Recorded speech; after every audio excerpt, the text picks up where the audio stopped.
This is W&M Sports presents The Coach, Willie Simmons Show. I'm Calvin Sykes, your host, and joining me is FAMU football head coach Willie Simmons. Coach, thank you for joining us. It's a pleasure. I'm happy to be here. We're happy to hear from you, too, because football season is here. I'm ready to get back in brag. So let's dive into what happened last season. So, Coach, under your leadership, before you previously came here, you led the Prairie View A&M Panthers to a 21-11 record. Last year, you led the Rattlers to a 6-5 record and finishing second. So what was your overall takeaway from last season? Well, there are a lot of things to take away from last season. First, I'm proud of the guys. Proud of the way they fought, proud of the way that they overcame adversity. We had our fair share last season with the worst hurricane that ever hit this part of the United States, with some nagging injuries near the end of the season, and just the overall adversity of being a student athlete. You know, those guys responded in a major way, many of them to their third head coach. And so just happy with how they competed. Obviously, we didn't finish the season the way we wanted to, but to finish tied for second place after being picked fifth preseason is an accomplishment in and of itself. To have our first winning season in 7 years, again, is a huge accomplishment. And so built a solid foundation, and now it's just a matter of continuing to build upon that foundation as we enter the 2019 season with pretty high expectations. So I would say one of the major bases to keeping that foundation that you speak about of winning is recruiting. So how does a recruiting class that includes Marquise Bell, Kamari Young, keep up with that foundation of a winning program that you set in place? Well, obviously recruiting is the lifeblood of any program. As good a coaches as we claim to be, we're much better when we have really good players. And so for us to continue to grow this program to the level that we want to see, we have to attract quality student athletes. The Florida A&M name, the brand, is strong, always has been.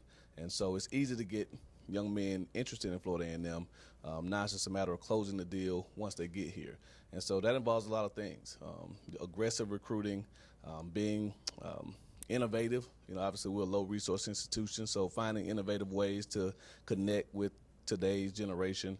And I think our coaches do a really good job of that. So we brought in some really talented young men, as you alluded to. Marquise Bell, the unarmed All-American 4-star recruit. Calvin Ashley, the school's first 5-star recruit, is here on campus. And a slew of other freshmen who we think will have tremendous impacts, not only this year, but as they matriculate throughout this great institution. You mentioned kind of an interesting thing, kind of being innovative in like a low-resource program like Florida A&M. So what does that process look like for you to create an innovative recruiting process? Well, it means all the coaches putting their heads together and figuring out what are some of the best ways, given what we have, exposure to get it done. And that takes a lot of long hours, a lot of brainstorming sessions. We have a good mixture of young and old coaches on the, don't want to call them old, but seasoned coaches on the staff. And, but again, we're trying to get into the mind of an 18-year-old, an 18-year-old in 2019, which is a little bit different than maybe when I was 18 or some of the other coaches were 18. They see a lot more things today. They're exposed to so much more than we ever were, with the internet being what it is. And so you can't just go into a home in 2019 and just saying what the school has to offer. You have to give them more than that. You have to tell them about what campus life is about, what the social life is about, what just being a normal student at Florida A&M is like, and then find ways to get them excited about that. And, again, it's an ongoing challenge, obviously. And but, again, with what we've been able to do, we feel like we have a strong recruiting class 2 years in a row. And hopefully we can continue that because, obviously, to build this program, like I said, it takes top-tier talent. And guys like Marquise Bell, Calvin Ashley show that we're doing the right things in that regard. So I'm pretty sure you kind of got asked this question on the recruiting show. There was a mishap at Pro Day earlier where scouts didn't show up. So what adjustments did you make to fix this issue coming up this year? Well, we have a pro liaison, who communicates directly with the scouts.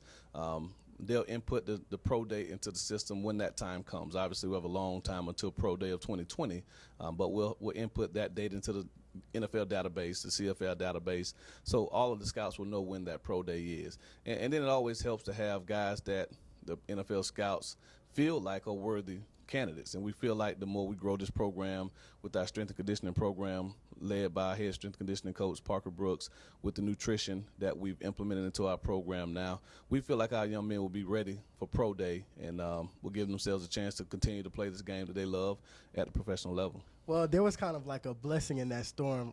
You announced on your Twitter that FAMU linebacker Jabril Hazey was able to sign a professional contract with the Canadian Football League. So how does that pipeline help with the overall program and the recruiting? Well, obviously, one of the biggest recruiting aspects is that young men want the ability to play professionally, and they want to know that if they come to Florida A&M, that they will have that opportunity. And so to have Jabril Hazey sign a professional contract, to have guys like Akil Blunt, who played a few years in the NFL up until this past season, and the long history of NFL players that we have, that helps. So again, NFL scouts have been flooding to campus here in the last few weeks to look at our rising seniors and some of the transfer guys that we have, and that bodes well for the future of this program whenever we can continue to have guys leave FAMU and realize their dream of playing professionally. During this summer, Coach, you embarked on the Millennium Tour. This tour raised over $63,000 for your program. So how does this help with the overall success on and off the field for your program? Well, fundraising is a huge part of any program, and we have a great fan base, a loyal fan base, one that really supports this university and supports this football team. And we felt that we didn't, maybe in the past, we hadn't done a good enough job of tapping into our national fan base. We've always gone throughout the state of Florida, to raise funds for this program. But we felt that with our strong alumni bases in Washington, D.C., Chicago, Houston, and Dallas, that we needed to get out there and get FaceTime with them. And it was an extremely successful tour. 4 stops, over $60,000, like you said, which averages about $15,000 per stop. And the best part about it was that every event, every city that we did an event was hosted by a rattler, someone in that community prominent who attended Florida A&M. And so it was a great turnout. We look to continue to do this in the future, and then we have cities like Los Angeles, New York, Boston, obviously Atlanta, and other places on the horizon as we continue to drive this program forward and continue to just expose our national brand. It's time now for a break. When we get back, Coach Simmons will speak about the 2019-2020 season expectations on W&M Sports presents The Coach, Willie Simmons Show. This is W&M Sports presents The Coach, Willie Simmons Show. So, Coach, are you ready for some hot takes on the hot seat now? I'm at FAMU. It's always a hot seat. So early this year, I would say kind of a disappointing loss going into your second season. Your team was placed on a ban due to some infractions that athletics couldn't handle. So how does that impact your team morale going into this season? It hasn't impacted our morale at all. We have a motto around here that, we're going to be where our feet are, which means we're only going to focus on what's right here in front of us. The postseason ban is something that none of us could control. All we can control at this point is what we do moving forward. And it does us no good to wallow in our misery. It does us no good to make excuses as to what happened in the past, even look at what happened in the past. So the only thing that we need to do moving forward is focus on taking care of our business on and off the field as student athletes. Graduate at a high rate, be stand-up citizens in the community, and continue to represent Florida A&M in a first-class manner. And if we do that, we think things will happen for us the way that they're supposed to. And so we still have a ton of goals ahead of us. Obviously, it would have been nice to be able to participate in the Celebration Bowl at the end of the season, but in order to do that, we would have had to win the conference. Well, we can still do that. And so, again, that's our primary goal. We still have a goal to finish the season as Black College National Champions, which we can still do that as well. So, again, a lot of things to play for. It's unfortunate that this senior class won't have the chance to possibly end their career in Atlanta in the Celebration Bowl, but they still have a chance to make their mark on this university, have back-to-back winning seasons for the first time in a long time, in the 8-year losing streak against Bethune-Cookman, which is something that we all must get done. And so, again, these guys are motivated enough to go out here and play great football this year. So we have 2 running backs accounted for 1,000 yards and 7 touchdowns, Deshaun Smith and Bishop Bonner. They were both selected for All-MEAC teams. So how do you plan to use that multi-back system going into this year? Well, it's a blessing to have 2 talented running backs, and they're not the only two. You know, they're the two that obviously ran for the most yards last year and have the preseason accolades. But you know, Ricky Henrillis has something to say about that as well. You know, Eddie Tillman III,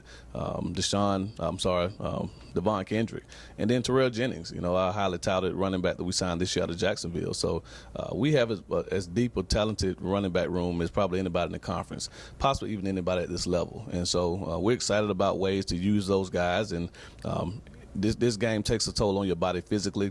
And near the end of last season, you know, at times we were looking to find a running back. And so the fact that we have so much depth now, I think bodes well for us as we get into the season, a tough MEAC conference schedule where injuries are always a part of the game. And hopefully we'll be deep enough to sustain a championship run as the season progresses. So, Coach, now I want to dive into your quarterback yourself. So Ryan Stanley, redshirt senior, kind of got into a lot of rants on social media from fans. So how do you help him handle the pressure being on the spotlight as the guy on the field?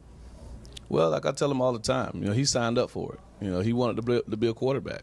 And that comes along with the territory. You know, as a quarterback, especially a quarterback of a storied program such as Florida A&M, you're going to take some criticism. You're going to get a lot of praise when it's not due. You're going to get a lot of criticisms when it's not due. And so like I told him, you know, the normal pecking order in any college organization typically goes head coach, coordinator, quarterback. Well, I'm the head coach and technically a coordinator because I call all the plays. So after it falls from me, it's going to go straight to him. And so he understands that, though. He's a seasoned guy.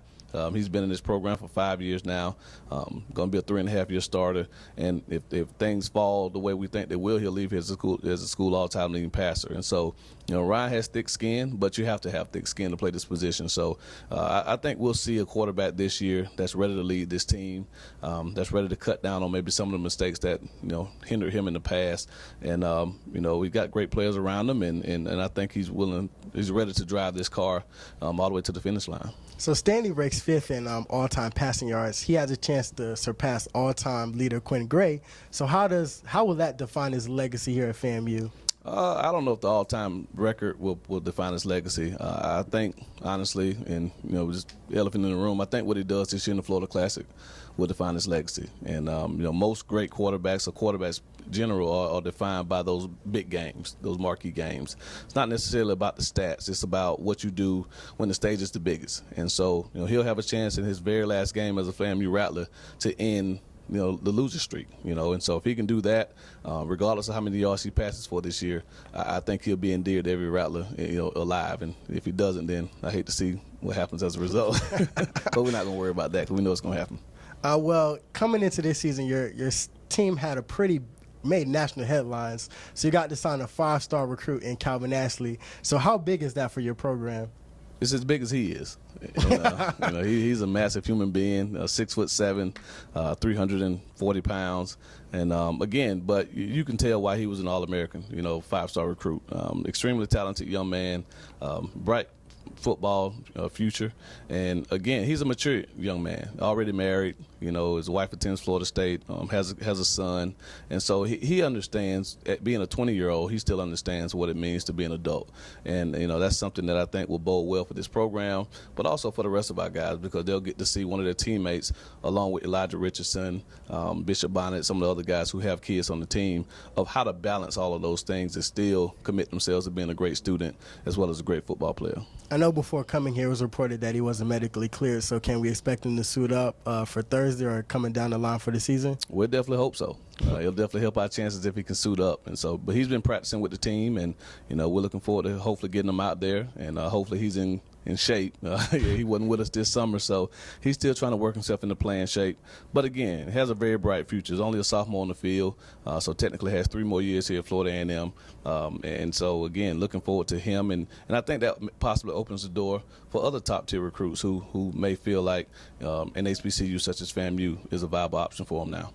We'll take a break now. We'll return to WNN Presents the Coach's Willie Simmons Show. And we're back with Coach Simmons. This is WNN Presents the Coach's Willie Simmons Show.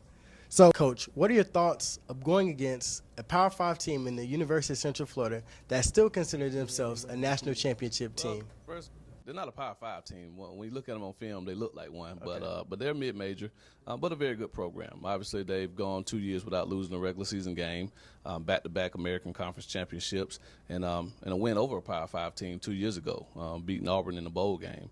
Came up short last year against LSU. So, but they're a team that, again, has done a really good job.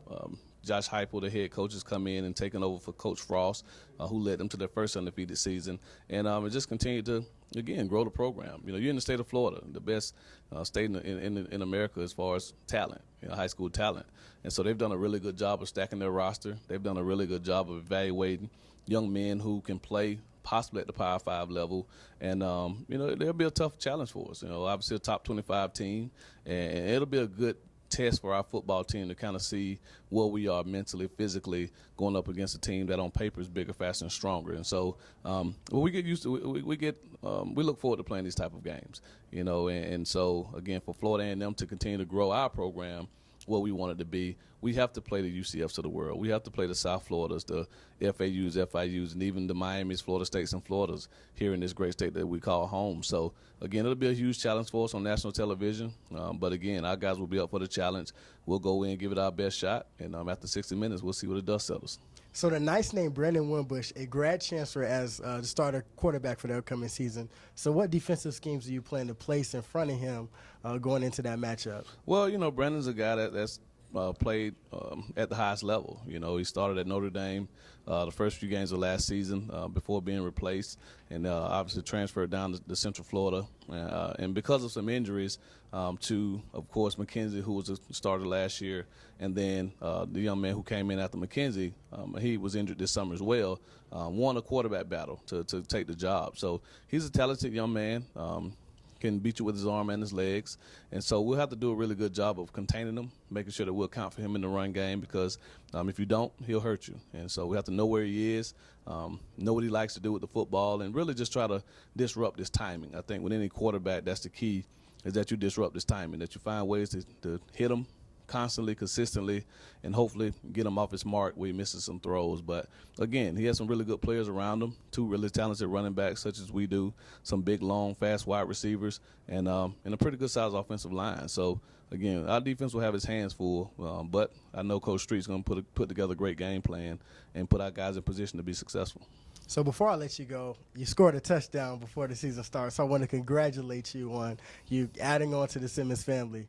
Coach Simmons, I want to thank you for your time.